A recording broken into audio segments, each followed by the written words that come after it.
Alright, so this is how to enable triple screen in gaming. We are using a regular gaming computer. We have an NVidia 2080 Ti in there. We have 3 display port cables going into 3 monitors. So 1, 2, and 3.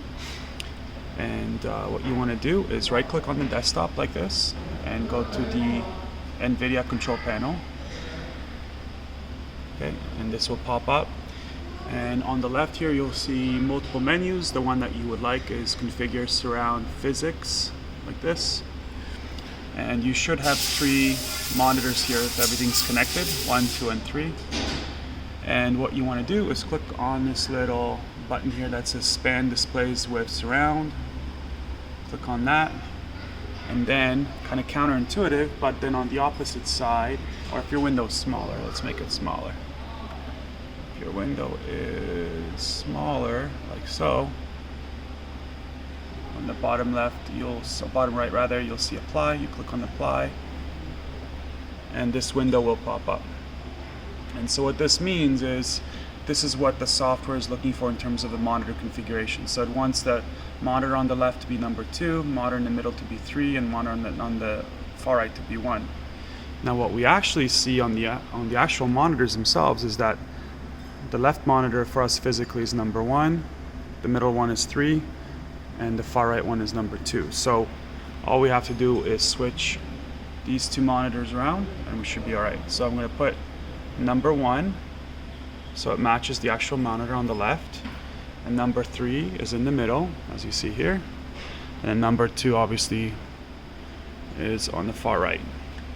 And so the other thing is just kind of important is that we use a 1:3 topology, meaning 3 monitors across, and that the resolution here is at full, whatever that is, and that you're at the highest refresh rate that's available as well.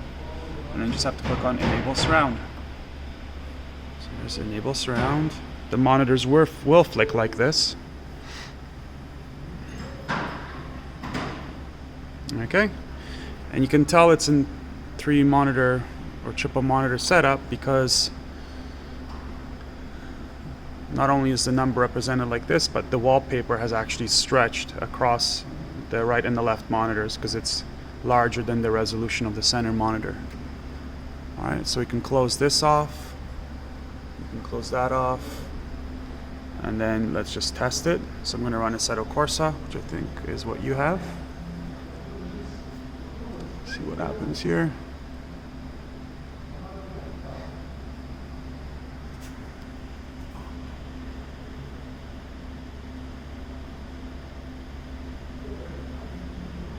Okay, I'll stop and resume. Oh, there you go, it's launching now. Preparing to launch. We just updated Steam, so that's why it's coming up. So the other important part is in the actual software. In order for the software to work over triple screen, you have to go into this gear icon here for options. Then for the resolution, make sure you choose the largest resolution you have, which should be something like this, or larger or smaller, but the one with the most amount of pixels. So that means 7,680 pixels wide. That's all these 3 monitors wide, and 1440 pixels long. Okay. Enable full screen rendering. Make sure that vertical sync is always turned on, and if you have a frame rate limit here, just keeping it around 120 is just fine. And that's it. So click on start. Let's give this a test. And it appears to be working already because all the monitors went black. You can see the loading screen is here on the bottom left. It tells you your resolution and your latest version of the software. And there it is. Alright, I hope that helps. Let me know if there's anything else.